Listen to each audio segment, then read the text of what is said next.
اعوذ باللہ من الشیطان الرجیم بسم اللہ الرحمن الرحیم واذکر فی الکتاب ادریس انہ کان صدیقا نبیا ورفعناہ مکانا علیا۔ یہ سورہ مریم کی آیت نمبر 56 اور 57 ہے، یعنی 56 اور 57، اور ترجمہ اس کا یہ ہے کہ اور ذکر کرو کتاب میں ادریس کا، بے شک وہ بہت ہی سچا تھا اور نبی تھا، اور ہم نے اسے بلند مقام عطا کیا۔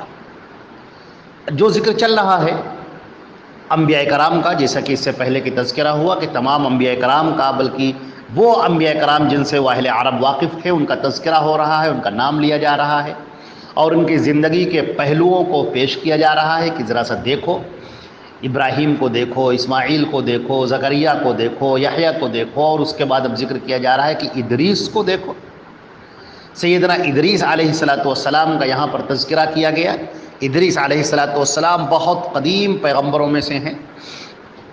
قرآن پاک کی 2 صورتوں میں آپ کا تذکرہ آیا ہے، ایک سورہ مریم میں یہاں پر آیت نمبر یہ جو ہے ہمارے سامنے 56 آیت نمبر یہ جو ہمارے سامنے ہے، وَاذْكُرْ فِي الْكِتَابِ إِدْرِيسَ إِنَّهُ كَانَ صِدِّيقًا نَبِيًّا، اور دوسرا سورہ انبیاء کی آیت 85 اور 86 میں ذکر کیا گیا ہے، وَإِسْمَاعِيلَ وَإِدْرِيسَ وَذَا الْكِفْلِ كُلٌّ مِّنَ الصَّابِرِينَ، اور اسماعیل، ادریس اور ذوالکفل یہ سب بہت ہی صبر کرنے والے پیغمبروں میں سے تھے۔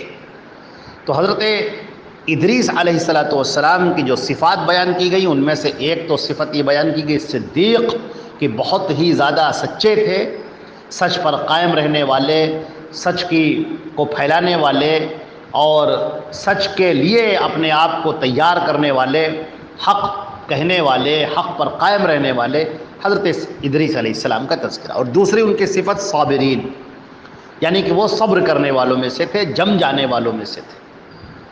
تو جو سچائی کے ساتھ میں رہتا ہے تو ظاہر سی بات ہے اسے کچھ نہ کچھ تکلیفیں تو ہوتی ہیں قوم سے، کہ سچائی کے جھوٹ کے آگے پیچھے دریا چلتے ہیں، جھوٹ کے آگے پیچھے دریا چلتے ہیں، سچ بولا تو پیاسا مارا جائے گا۔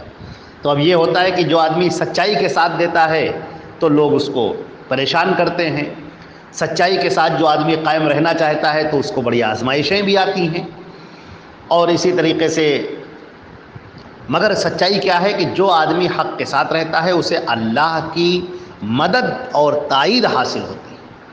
اور جو تھوڑی پریشانیاں آتی ہیں، یہ پریشانیاں اس طور پر آتی ہیں کہ وہ آزمائشیں ہوتی ہیں، اللہ رب العزت بندے کو آزماتا ہے کہ وہ سچائی پر قائم رہے گا یا وہ جھوٹ راہ پر چلا جائے گا۔ جو لوگ اپنا سودا بیچتے ہیں، سامان بیچتے ہیں، جھوٹ کے ساتھ میں بیچتے ہیں، اللہ اس کے اندر کوئی برکت نہیں دیتا، اور جو سامان اپنا بیچتے ہیں اور سچائی کے ساتھ بیچتے ہیں، حق کے ساتھ بیچتے ہیں، اللہ اس کے اندر برکت عطا فرماتا ہے۔ لہذا ہمیں اس بات کی فکر کرنی چاہیے کہ ہمارے اندر سچائی آوے۔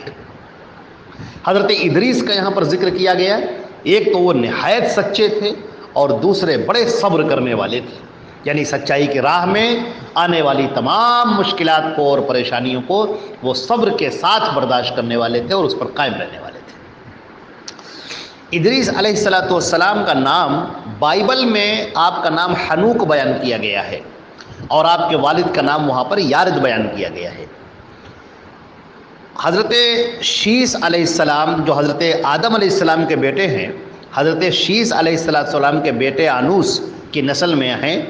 انجیل جو لوقا کی انجیل ہے اس کا چیپٹر 3 ہے، یعنی تیسرا چیپٹر، تو انجیل لوقا کے مطابق آپ کا سلسلہ نسب یہ ہے کہ ادریس یعنی حنوک ان کا نام ہے، بن یارد بن محللیل بن قینان بن انوس بن شیس بن آدم۔ تو یہ آدم علیہ السلام کے بیٹے حضرت شیس، اور ان کے بیٹے انوس، اور ان کے بیٹے قینان، اور ان کے بیٹے محللیل، اور ان کے بیٹے یارد، اور اس کے بعد ان کے بیٹے حضرت ادریس علیہ السلام۔ اس طرح حضرت نوح علیہ السلام کے آپ پردادا ہوتے ہیں۔ آدم علیہ السلام کے 500 سال کے بعد آپ دنیا میں تشریف لائے، اور آپ سے پہلے جو نبی تھے وہ حضرت شیس علیہ السلام تھے، اور آپ پر 30 صحیفے نازل ہوئے۔ آپ نے مصر میں اقامت اختیار کی، اور بیان کیا جاتا ہے کہ آپ نے قلم کا سب سے پہلے استعمال کیا اور علم کو خوب پھیلایا. تو قلم کا سب سے پہلے استعمال کرنے والے حضرت ادریس علیہ السلام کو بیان کیا جاتا ہے. بعض لوگوں نے یہ بھی کہا ہے کہ یہ لفظ نکلا ہے درس سے ادریس. آپ کا نام تو حنوک تھا، لیکن ادریس آپ کا لقب پڑ گیا اور لوگ آپ کو ادریس کے نام سے ہی جاننے لگے. اور یہ لفظ نکلا ہے درس سے، جس کے معنی سبق کے آتے ہیں کہ آپ تعلیم دیتے تھے، لوگوں کو خوب بیان کرتے تھے، اور سب سے پہلے آپ نے جو لکھنا شروع کیا وہ قلم سے آپ ہی نے لکھنا شروع کیا. اچھا، آپ کا جو انتقال ہوا ہے وہ 365 برس کی عمر میں آپ کا انتقال ہوا ہے، یعنی مصر ہی میں انتقال ہوا آپ کا 365 برس. حدیث شریف کے اندر چوتھے آسمان پر حضرت ادریس علیہ السلام سے ہمارے پیارے رسول حضرت محمد مصطفیٰ صلی اللہ علیہ وسلم کی ملاقات ہوئی تھی. تو مسلم شریف کی جو حدیث ہے، حدیث نمبر 411، معراج کا جہاں پر واقعہ بیان کیا گیا ہے، اس میں آپ نے بیان کیا کہ چوتھے آسمان پر جب میں پہنچا تو وہاں پر حضرت ادریس علیہ السلام سے میری ملاقات ہوئی. انہوں نے مجھے مرحبا کہا اور اچھی دعا دی. اس سے پتہ چلتا ہے کہ وہ کس قدر شائستہ، خوش مزاج اور کتنا زیادہ دعائیں دینے والے اور کتنے زیادہ نیک طینت پیغمبر تھے. تو حضرت ادریس علیہ السلام کا اللہ نے یہ ذکر فرمایا ہے، ان کی سچائی کا تذکرہ کیا ہے، ان کی نبوت کا تذکرہ کیا ہے، اور یہ بیان کیا ہے کہ وَرَفَعْنَاهُ مَكَانًا عَلِيًّا، ہم نے ان کو بلند مقام عطا کیا. بعض مفسرین نے کہا ہے کہ حضرت ادریس علیہ السلام کو جو چوتھا آسمان میں ان کو جو جگہ دی گئی وہی مکان علیہ مراد ہے، یعنی کہ بلند مقام کی ہم نے چوتھے آسمان پر ان کو جگہ دی، جو اللہ سے بہت قریب تر مقام ہے. اور بعض مفسرین کا یہ بھی کہنا یہ ہے کہ نہیں، اس سے مراد ان کی نیک نامی ہے. قرآن پاک میں ان کا تذکرہ ہے، آسمانی کتابوں میں ان کا تذکرہ ہے، جو بھی آسمانی صحیفے نازل ہوئے اس میں حضرت ادریس کا تذکرہ کیا گیا، تورات میں، انجیل میں، زبور میں، اور اس کے بعد قرآن پاک میں، اور قیامت تک حضرت ادریس علیہ السلام کا نام لیا جاتا رہے گا، قرآن پاک میں پڑھا جاتا رہے گا، اور ان کی مثال کو پیش کر دیا گیا ہے، ان کے بلند مقام کو پیش کر دیا گیا ہے. تو یہی مکان عالیہ سے یہی مراد ہے. بہرحال انبیاء کرام کے اس تذکرے کے بعد انشاءاللہ ابھی باتیں بھی اور ہوں گی. اللہ رب العزت نے خود یہاں پر جو گفتگو فرمائی ہے تمام انبیاء کرام کا ذکر کرنے کے بعد انشاءاللہ وہ بھی پیش کی جائے گی. لیکن ایک بات ضرور ہے کہ حضرت اسماعیل علیہ السلام کا جب نام لیا گیا وہاں پر بھی سچائی کا ذکر کیا گیا، اور اس کے بعد حضرت ادریس کا نام لیا جا رہا ہے اور وہاں پر بھی بطور خاص سچائی کا ذکر کیا جا رہا ہے. اس سے پتہ چلتا ہے کہ حق پر قائم رہنا، حق کی دعوت دینا، حق کی بات کہنا، سچائی کی بات کہنا، سچائی پر قائم رہنا، اور سچائی کے راستے میں آنے والی پریشانیوں کو برداشت کرنا، یہ اللہ رب العزت کو بہت زیادہ پسندیدہ ہے. اور ایک مومن کا کردار بھی یہی ہے، ایک مومن کا بلند کردار یہ ہے کہ وہ حق بات کہے، حق بات سنے، اور سچائی پر، حق پر قائم رہے، اور اس راستے میں، حق کے راستے میں آنے والی مصیبتوں کو برداشت کرے، اور یہ سوچے کہ اس کا معاملہ اللہ رب العزت کے ساتھ میں ہے. اللہ رب العزت سب دیکھ رہا ہے، اور اللہ نے جو حکم دیا ہے سچ کا ساتھ دینے کا، حق کا ساتھ دینے کا، اس میں اسی پر قائم رہے.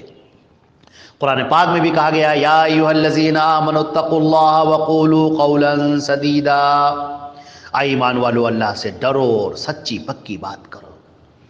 یصلح لکم اعمالکم ویغفر لکم ذنوبکم، اور تو اللہ تمہارے اعمال کی اصلاح کر دے گا، تمہارے گناہوں کو معاف کر دے گا. اور جس نے اللہ کی اور اس کے رسول کی بات مانی اس نے بہت بڑی کامیابی حاصل کر لی، جو انسان اس کا تصور بھی نہیں کر سکتا ہے. اتنی بڑی کامیابی جو کل قیامت میں ہمیں پتہ چلے گی. تو اللہ رب العزت بھی اپنے بندوں کو سچا دیکھنا چاہتا ہے، حق پر دیکھنا چاہتا ہے، سچی باتوں کا کہنے والا، سچی باتوں پر جم جانے والا، سچ کا ساتھ دینے والا، اور سچ کے لیے آنے والی پریشانیوں کو اور مصیبتوں کو برداشت کرنے والا، اور ان کے سامنے پہاڑ کی طرح جم جانے والا. اللہ رب العزت کو یہ کردار بہت پسند ہے. اللہ رب العزت ہمیں اور آپ کو اس بات کی توفیق عطا فرمائے. یہاں پر حضرت ادریس علیہ السلام کا تذکرہ کیا گیا کہ وہ نبی تھے اور سچے تھے، اور ہم نے ان کو بلند مقام عطا کیا.